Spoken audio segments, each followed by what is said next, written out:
Welcome back to Nerd Wars, and you guessed it, Square Enix's chickens have finally come home to roost. What happens when one goes woke? One goes broke. Wokeness equals brokenness, and Square Enix is learning this lesson. From our good friends at Kotaku, Final Fantasy Maker promises quality over quantity and fewer exclusives in major strategy reboot. So, are they just reorganizing, just to make things a little more efficient, or did they fail miserably and are having to try to pick up the pieces? That one. Square Enix is also consolidating its internal developers and reinvesting in its Western offices and teams. Sounds a whole lot like what Microsoft is currently going through. Square Enix has announced that it'll be moving away from releasing games exclusively to select platforms, which, it's insane they're still doing that. AAA games cost way too much. Opting instead to pursue a multi-platform launches in the near future to amplify the sales of its flagging games. It's all part of aggressively pursuing a new business strategy after a few years of bizarre decisions. Bizarre decisions that I assume Kotaku fully supported. They're having a rough period of late, releasing a number of both high and low profile games that have failed to meet the company's sometimes exorbitant sales forecast. Though there are likely numerous reasons for this, increasing prices for premium games, live service titles sucking up money and time, etc. Square Enix's new president has been on a warpath, canceling projects behind the scene and reorganizing much of the management in place to best set up the company to get out of the slump it has found itself in.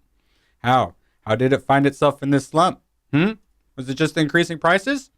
Live service titles? Or was it wokeness? We will be getting to that shortly. It recently announced a 3-year business plan dubbed Square Enix Reboots and Awakens that is upending significant portions of the business as we know it and introducing what some have felt constitutes long-needed changes. Yeah, we'll be going back to this. I think my first article starts in 2022, including an aggressive multi-platform strategy for its biggest games. Final Fantasy VII Rebirth and Final Fantasy XVI have been the subject of headlines and controversy for the last few years due to their exclusivity on PS5 and them not performing as well as they were hoping. Maybe don't have giant AAA games be exclusive to a console. As part of this new strategy, Square will now look to publish more of its AAA games on multiple platforms: Nintendo, PlayStation, Xbox, and PCs. It's also looking to publish more of its mobile and browser games to PC as well. There we go. Yes, makes more sense. Turns out, businesses need money. And just like Bob Iger, Corpo speaking over at Disney, in more familiar news, this reboot of the business will move away from a quantity of releases and double down on establishing a regular cadence of quality games in Square's key franchises. So, we're not going to do Forspoken 2? Outside of Japan, Square Enix will also be rebuilding its overseas operations after divesting much of its Western portfolio to the holding company formerly known as the Embracer Group in 2022. The Embracer Group of the Saints Row reboot fame. The company claims it's already been optimizing cost in its European American offices. Optimizing cost. You're fired. Looking to strengthen the function of its London development site via this renewed effort. I think the Western offices might have been part of the problem. Square Enix has been on the precipice of change like this for a long while now. Xbox is going through this with the Xbox Game Pass not being sustainable. It was the best reason to have an Xbox, and it seemed too good to be true. Turns out it was too good to be true. Bye, Hi-Fi Rush Studio. So how did we get here? This is just from putting Square Enix into the search on Bounding into Comics. Starting September 2022, Square Enix continues to embrace gender politics. Upcoming JRPG Harvestella to include non-binary gender options, because why not? The demo shows that when creating a character, players can choose to make a male, female, or non-binary character. No matter what options you choose, players can choose from 4 male and female player models with different skin tones. So it's just pretending you're non-binary, essentially. And you got voice 1 or voice 2. Sadly, no voice 3. Non-binary characters have been an increasing trend in gaming as of late. Nintendo titles such as Animal Crossing New Horizons, Pokemon, and Splatoon 3 have avoided asking players if they want to create male or female characters, and instead use other terms or no text at all. People think that the Eastern entertainment companies are going to be safe from the wokeness. But as all the woke destroyed Western entertainment, we all went to Eastern entertainment. I now have a manga selection. Got a bunch down here too. I understand it. And people think that the East is impervious. No. As more and more of us move to the East, the West becomes a bigger audience, bigger moneymaker, and then they start thinking, well, we gotta pander to the West. We gotta give all the crazies on Twitter what they want. They aren't safe. No one is safe from wokeness. A job listing this year for the ethics department further elaborated that it sought to ensure that they did not contain expressions that are discriminatory, prejudicial, or offensive. That sounds boring then. And that they are in compliance with the game rating. November 2022, Square Enix president declares the company needs to target the global market to succeed. Japanese market is no longer sufficient. Okay, I think I might be onto something. And as they start making entertainment for a global audience, we're going to get non-binaries.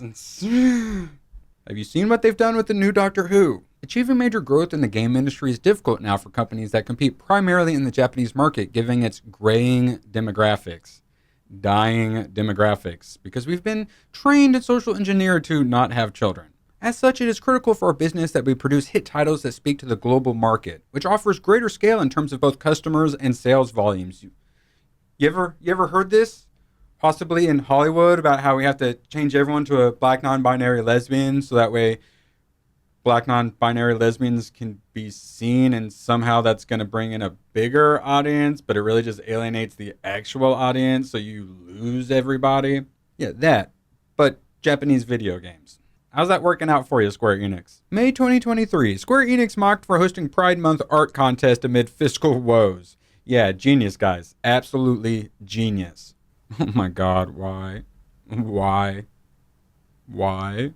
Our Pride ambassador, Mina. They have a Pride ambassador mascot. Oh my god. Hashtag inclusion for all.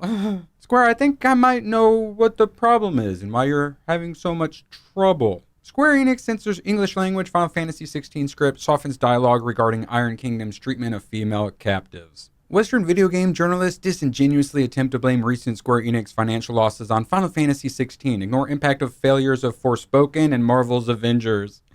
Yeah, they've just been screwing up left and right. It's not just Final Fantasy. Square Enix censors Maya Mahalbalala's sexy dancer outfit in Dragon Quest Monsters 3. Why? Why? Hashtag free Stellar Blade. What are you thinking? Why? No, we don't want games for a modern audience. We want games for the same audience it's always been. Square Enix's ethics department strikes again as Tifa panty scene censored for Final Fantasy VII Rebirth. You can't steal her orthopedic underwear anymore. 4 years after release, Square Enix censors Tifa's cowgirl outfit in Final Fantasy VII Remake. It's basically just like what they did with Stellar Blade. Can't have cleavage. Nope, not allowed. Oop, cleavage. No more cleavage. Bye, cleavage. So tell me down in the comments, do you like cleavage? Would you like more cleavage in your games or less? If you want more, please hit that thumbs up and also subscribe. My channel's under attack. Thanks for watching, and please follow the algorithm on your way out and support the channel by becoming a YouTube member.